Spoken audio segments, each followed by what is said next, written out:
বুধবার বিকেলে দুর্গাপুরে সাড়ম্বরে অনুষ্ঠিত হয়ে গেল এক বিশেষ ক্রীড়া জগৎ সম্মেলন।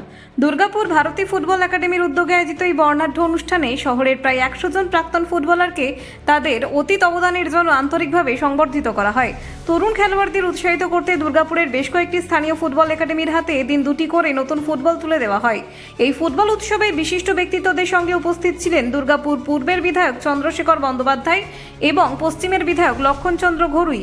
দুই বিধায়কই শিল্পাঞ্চলের ক্রীড়া সংস্কৃতিকে এগিয়ে নিয়ে যাওয়ার স্বার্থে আগামী দিনে পরিকাঠামোগত সব ধরনের সার্বিক সহযোগিতা করার জোরালো আশ্বাস দিয়েছেন।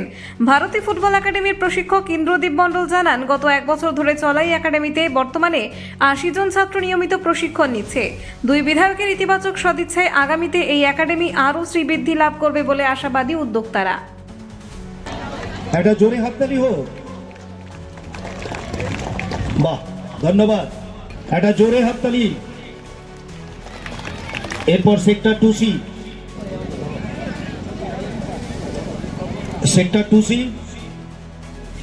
উৎসাহিত করার জন্য অত্যন্ত গুরুত্বপূর্ণ বিষয়।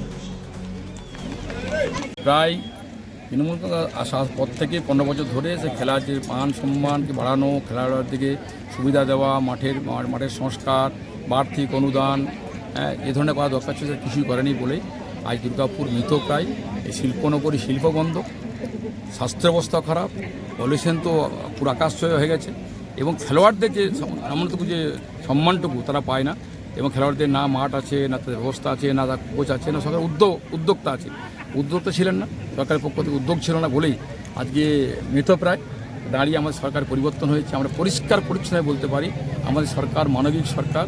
প্রথম এই খেলাধুলার জন্য যেভাবে প্রত্যেকটি বিধানসভাতে 5 কোটি টাকা করে টাকা স্টেডিয়ামের জন্য এবং 6 বিঘা জমি প্রদান করছেন, এতে বোঝা যায় সরকারের ইচ্ছা কী আছে।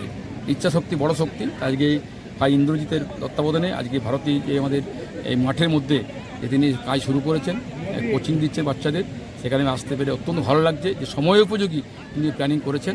আগামী দিনে ভাই ইন্দ্রজিতের হাত ধরে এবং দুর্গাপুরের বিভিন্ন ক্লাবকে আমার সাথে নিয়ে আগামী দিনে ফুটবল, ক্রিকেট, ভলি টুর্নামেন্ট হবে এবং খেলার মান বাড়ানো হবে, বিভিন্ন কোচিং ব্যবস্থা করা হবে, মাঠ সংস্কারের কাজ হবে এবং বিভিন্ন মাঠের যে পরিকাঠামো যে দরকার, ফিনিশিং দরকার, সমস্ত কাজে আমরা মন দেবো।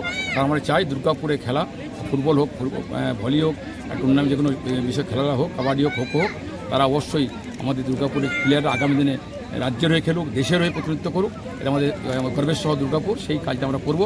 আমাদের যদি সহযোগিতা লাগে সব ধরনের সাহায্য আমরাও করবো, সেই জন্য আমরা এই কাজ শুরু করেছি।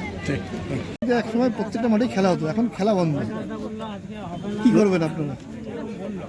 দেখুন, কেউ যদি অধম হয় তা বলে কি আমরা উত্তম হইব না? আমরা তো চাইছি কি আগে যে সংস্কৃতি ছিল সেই সংস্কৃতিকে আবার ফিরিয়ে নিয়ে আসতে। মাঝপথে একটা সিচুয়েশন এসেছিল, ক্লাব মানে হচ্ছে জুয়া, তাস, আর মাঠ মানে হচ্ছে 8টার পর থেকে নীল লাল রঙের জল। এই কালচার বন্ধ করতে হবে। সেই বন্ধ করার উদ্যোগ ইন্দ্রদীপ মণ্ডলরা শুরু করেছেন, আর শুরুটা ভালো দিয়ে করেছেন। একদম ছোট ছোট যে একাডেমিগুলো আছে তাদেরকে উৎসাহ প্রদান করা। ভারতী ফুটবল একাডেমির পক্ষ থেকে শুরুটা হয়েছে, এটা আগামী দিন দুর্গাপুরে সার্বিকভাবে বিস্তার লাভ করবে।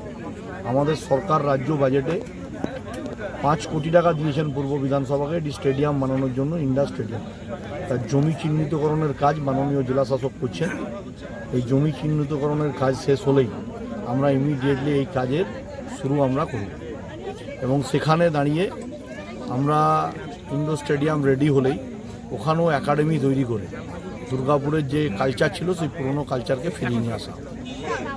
আর এখানে একটা অপসংস্কৃতি করে দেওয়া হচ্ছে, সেই অপসংস্কৃতিটাকে বন্ধ করে সংস্কৃতিবান মানুষ, রুচিবান মানুষ, সৃষ্টিশীল মানুষ দুর্গাপুরের আমরা তাদের আহ্বান জানাচ্ছি এমন একটা নিউট্রাল প্ল্যাটফর্ম তৈরি হোক, অ্যাপার্ট ফ্রম পলিটিক্স, যেখানে দাঁড়িয়ে সার্বিকভাবে দুর্গাপুরের সর্বক্ষেত্রের উন্নয়ন নিয়ে মানুষ ভাববে। কোনো রাজনৈতিক কচকচানি থাকবে না, রাজনৈতিক দলাদলি থাকবে না, শুধুমাত্র দুর্গাপুরের মানুষরাই শেষ কথা বলবে।